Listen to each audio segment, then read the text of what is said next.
Shalom. This week we are reading Parashat Vayera, beginning in Genesis chapter 18.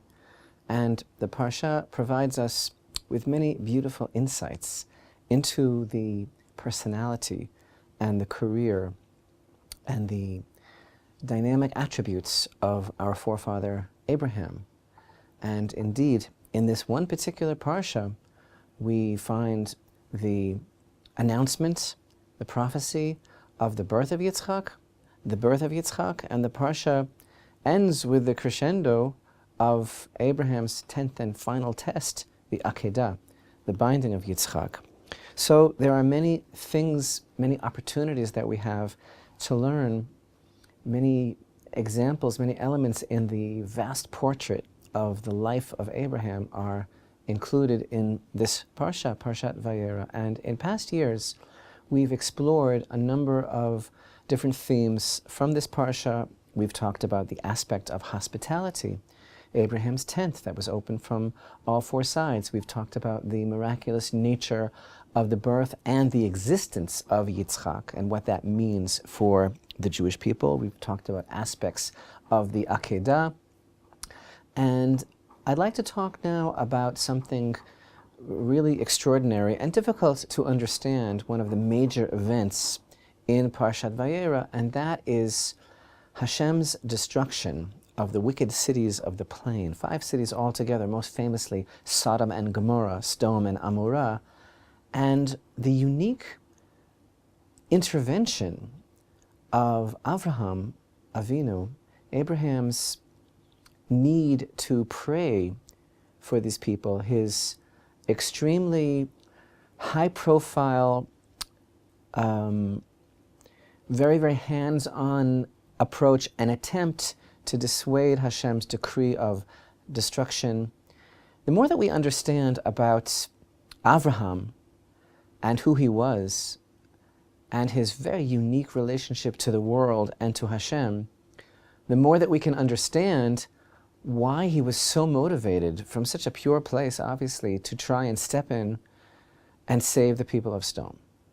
But the more that we learn about how wicked that place was and how horribly inhuman and absolutely despicable their ways were and how corrupt and evil the whole deal was, what was going on over there, then the more we are perplexed and totally confounded as to why Avraham even did this, or even thought it worthwhile.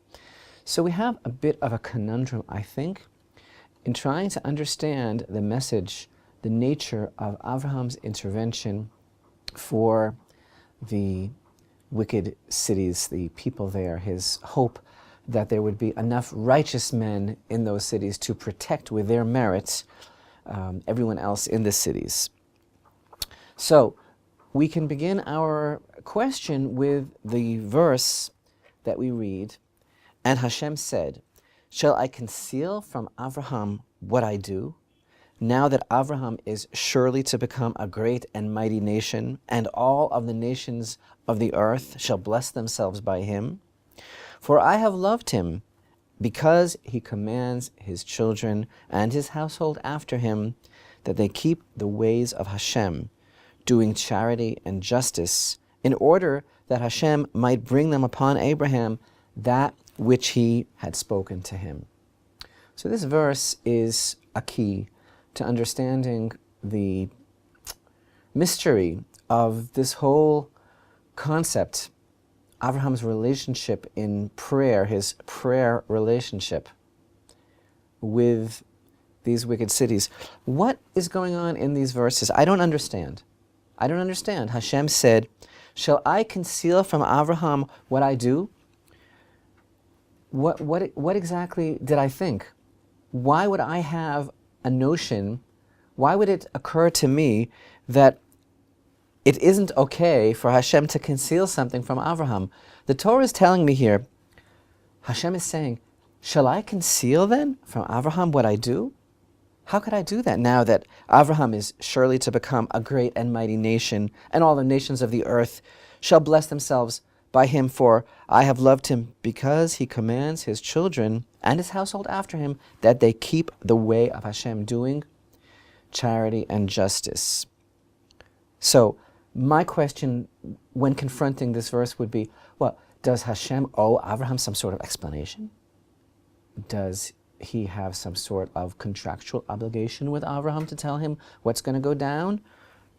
Yes, exactly. That's what the Torah is telling us here, because this is really, first and foremost, a continuation of a theme that we began to discuss, that Avraham is the guarantor. Avraham is the antithesis of all of the unraveling of human dignity, as we'll soon see. Everything that was happening in those wicked cities and everything that they represented. Avraham is the opposite. Abraham's life is a life of charity and justice, doing the way of Hashem. That's the legacy that he gave over to his children and to his household. And so Hashem is essentially saying, because Avraham is the guarantor, and he is my fail-safe, my default to make sure that humanity stays focused on my ways. Well, now that I have isolated this particular cancerous spot that has to be excised, it's only right, the verse seems to be telling us, that I don't conceal this from Avraham, because he is really the foreman. He is the executor now of the human race. I think one of the best ways to understand this is with a beautiful midrash that our sages kind of give an example of what this is all about. This confession of Hashem's, this admission that Hashem feels he owes an explanation to Avraham. The midrash tells us Hashem is saying essentially, I'm going to be doing such a huge thing in my world. Shall I not tell Avraham my love? He is so beloved before me, he is going to raise up this great nation, Israel, and I'm going to bequeath to him this land. How can I uproot 5 cities from the land that will be his without his foreknowledge? So the Midrash explains the parable here can be likened to a king who had an orchard. And he went and he gave this orchard to his dear friend as a gift. After some days, he needed to cut down some trees from that orchard for some beams that he wanted. The king wanted to come back and take something back from that orchard. So the king said to himself, even though I'm the king and it's still mine, and I gave him something that's mine, it's only right that now that it's his orchard, I consult with him before I go and take it. And so too, says the Midrash, the Holy One, blessed be he, since he sought to destroy 5 of these cities that really fell in the purview of Avraham in the promised land that was to be bequeathed to Avraham, and also because of Avraham's relationship to humanity and his responsibility, he said, it's not right that I destroy them without Avraham's knowledge. So I think what we really need to understand is what was going on in Sodom and Amorah, these wicked cities of the plain. Was it so bad? After so many gyrations of humanity, after so many turns around, after the flood and that whole disaster, and Hashem's promise that he would never again destroy the entire world at once by water, because he understood what man was. And then shortly after that, the generation of the dispersion, again, men conspiring, duplicit, manipulative.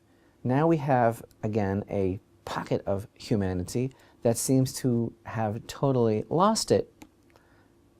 And all the while, again, Avraham, seen in that light of the guarantor, the one who is to bring the way of justice and truth and charity into the world. So in verse 20, we find, and Hashem said, because the outcry of Sodom and Gomorrah has become great, and because their sin has been very grave, I will descend and see if indeed they are acting in accordance with its outcry, which has come to me, then I will bring destruction. And if not, I will know. So what is this crying all about, this crying that the verses tell us there arose such a tremendous cry from the cities before Hashem? Was it the general populace that was crying? Whose crying is alluded to here? What was really happening? So we have an amazing and gripping, chilling description in the words of our sages, passed down in the oral tradition, as to really what was going on behind the scenes. And first of all, we learn that these cities of the plain, Sodom and Gomorrah and the other cities, they were blessed beyond measure. They had incredible wealth. Gold and precious gems could be easily extracted from the earth. The land was so fertile and it was so beautifully watered. And the trees were so lush and so tall, like nowhere else in the world. And the fields and the vegetation, it just was so beautiful. And there was everything that could be wanted or obtained in the world. Such beauty, such physical bounty and blessing. And indeed, remember that a while ago, back in chapter 13 of the book of Genesis, we read this verse. We read in verse 10 of chapter 13, so Lot raised his eyes and saw the entire plain of the Jordan, that it was well watered everywhere, before Hashem destroyed Sodom and Gomorrah, like the garden of Hashem, like the land of Egypt going towards Tzoar. And the Torah prophetically, before the destruction, because there is not necessarily chronological order, told us back in chapter 13, the description of this area was it was the garden of Hashem. So this was incredibly blessed. And it was just so beautiful. Now, prosperity can have two effects. Prosperity can be something that keeps a person in check, in balance, that constantly reminds us of God's blessings in our lives, and that constantly inspires us towards goodness, towards wanting to be close to Hashem, towards appreciation, which is the foundation of human existence. Acknowledgement and appreciation of God. But the downside is that prosperity can also become the unraveling of a person, and prosperity can drive a wedge between a person and the Almighty, and it can lead a person to haughtiness and to conceit and to forgetting well nigh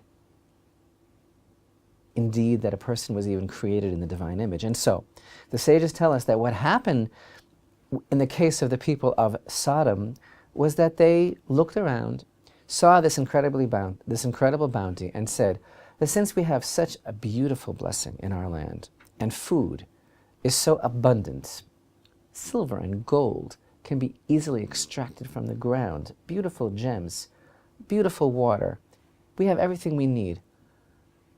Why put up with the nuisance of travelers?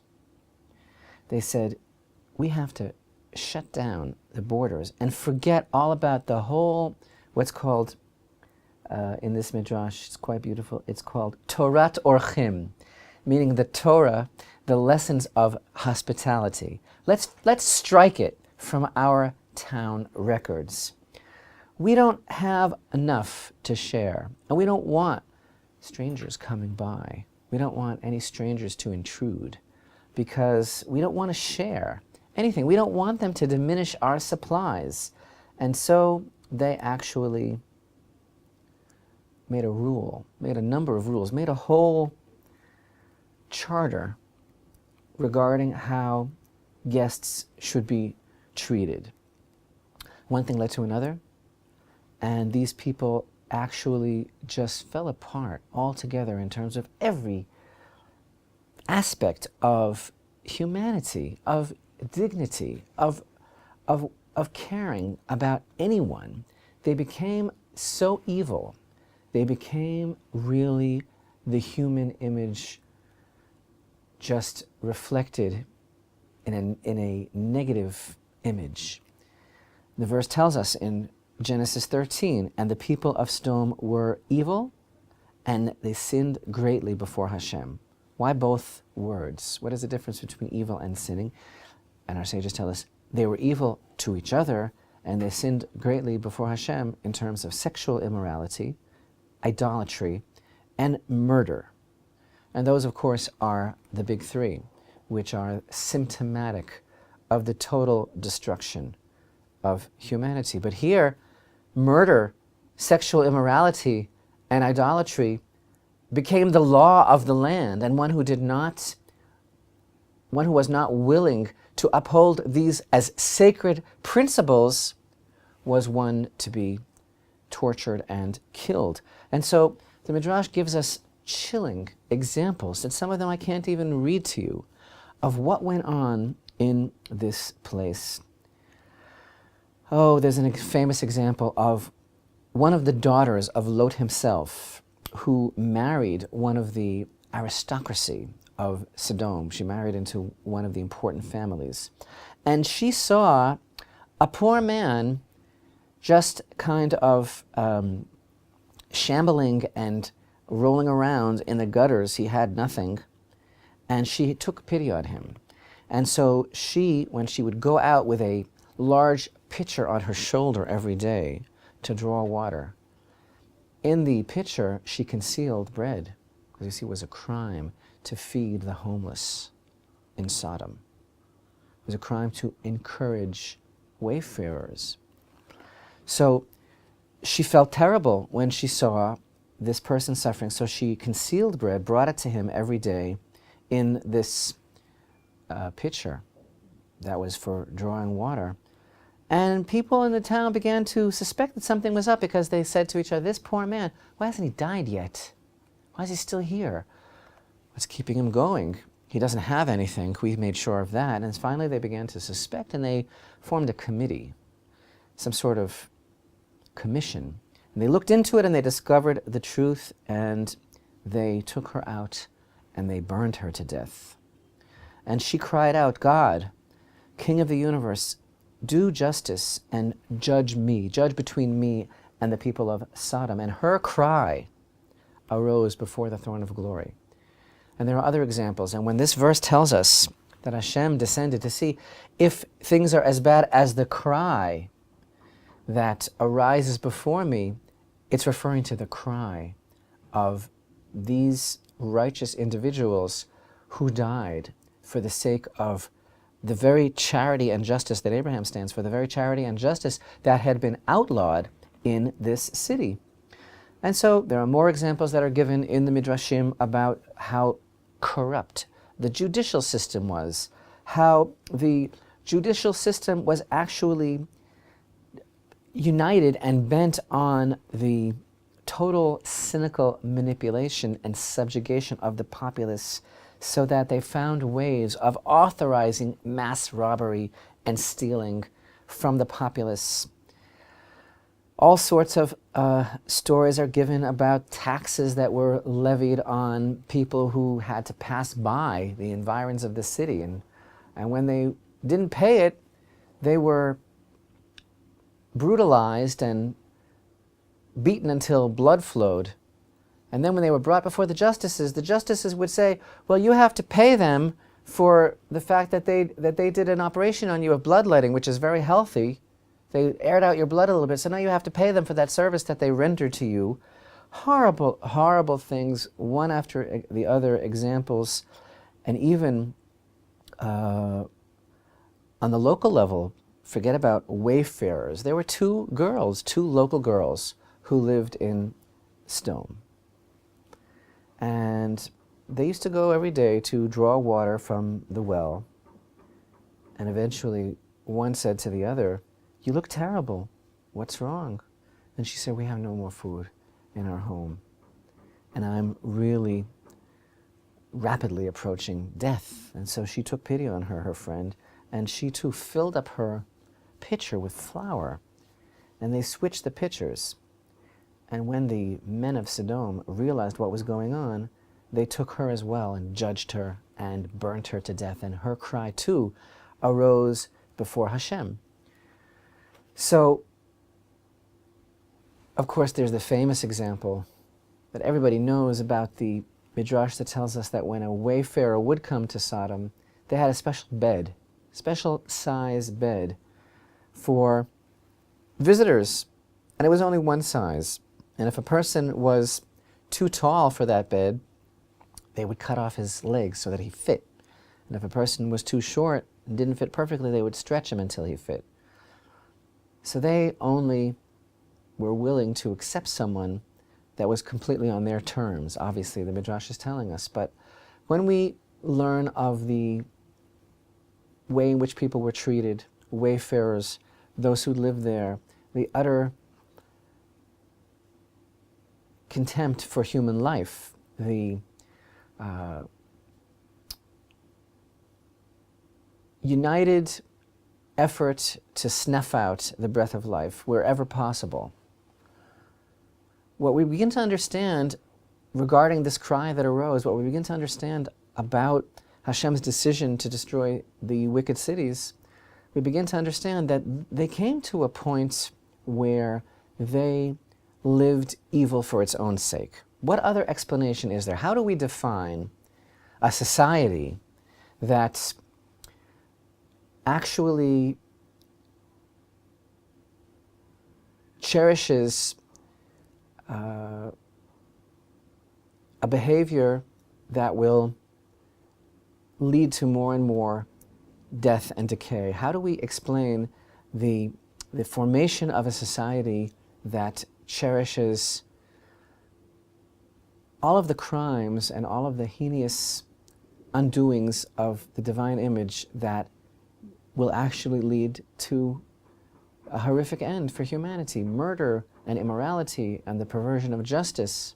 These things became enshrined in Sodom and Gomorrah and the wicked cities. They became enshrined as the law of the land, and they were to die for. And they were to die for with self-sacrifice, and any person who deviated whatsoever from the sacred rules of selfishness, greed, showing no pity, that person was to be ostracized and killed.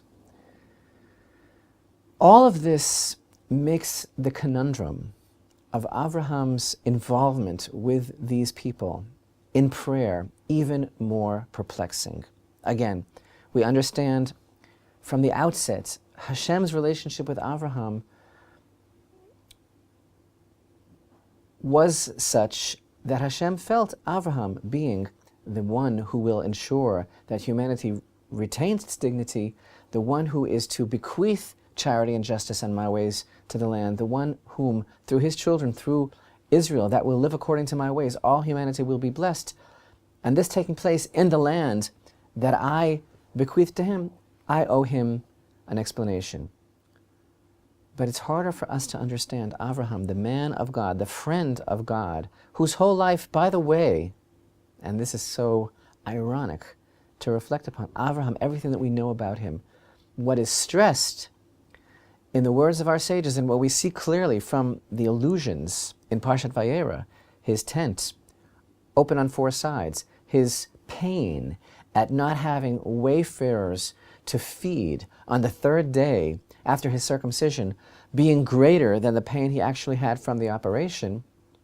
Avraham's life was the very opposite of these people in every way. He stood for hospitality. He stood for total selflessness. He stood for doing everything possible for another person. And yet Avraham was so tremendously moved and so tremendously disquieted by Hashem's plan that he found it an obligation and a responsibility to pray for these people. I want to understand with you, what was he doing? Was he specifically praying only for the righteous? Was he praying for everyone? He understood that there is a concept that if there would be enough righteous, that Hashem would spare everyone in their merits. He stopped at 10 and went his way, and the conversation ended because he learned from the history of the flood, when there were 8 righteous people in the world, Noah and his family with him, that was not enough to save the world, it was only enough to save themselves, in that case of Hashem's decree, he understood that less than 10 he can't pray for. When he saw that there were not 10, he stopped. But who was he praying for? Even if we understand the simple meaning that he actually was praying in the merit of the righteous men for the whole town, still, how could he have even thought that there would be 10 righteous men there? He certainly was aware of the extent of the moral decay and the terrible situation and the extent of what to which things had totally fallen in these places. So after we examine the entire situation and understand that the far-reaching, consequential, earth-shattering ideas that are being shared with us, the conclusion that we can come to is very profound and yet very simple. And that is that this is who Avraham was, that he never gave up hope on anyone. This is the entire lesson that's being emphasized to us. Why did he bother praying for people who were so totally wicked in every way? There isn't even a word to describe the horrific, monstrous, perverted, twisted image that they portrayed. But yet Avraham prayed for their rescue because it was something that he would not, could not possibly do to give up on another person. And this is part of his legacy. This is part of the blessing that he brings to the world through his children Israel. This is part of teaching Hashem's ways and charity and justice. And that is that Avraham knew that we cannot ever give up on humanity. This is what he taught his household. And this really is the source of the phenomena that we find that Jews are always at the forefront of searing social issues. They are always involved in civil rights, in equal rights, in movements of social justice. This is learned from Avraham's involvement with the people of Sodom, who themselves certainly didn't have a lot going for them, didn't have a lot of redeeming social value to speak of. And yet Avraham, his very nature was not to give up, was to do as much as possible to contribute to the progress and the betterment of human society altogether. How? Through the legacy of teaching the ways of Hashem, charity and justice. And that's where this propensity for involvement in social change for the Jewish people comes from. But we need to remember the exact way of our father Avraham, who prayed so fervently for the rescue of such wicked people, that Avraham's career, his dedication, his mission and campaign in this world was to teach the world that there is a God and to teach the world their way. And that is the purpose of his prayer. That is the purpose of his legacy. So to be focused on the betterment of human society, to be focused on movements for social change is all well and good, and apparently in some context a Jewish tradition. But towards what end? Today there are societies that imitate and mirror to some extent the morals and values that were espoused and enshrined in those wicked cities. Are these things that we should be campaigning for? Is this a type of equality or justice or a social equality that we should be aspiring towards?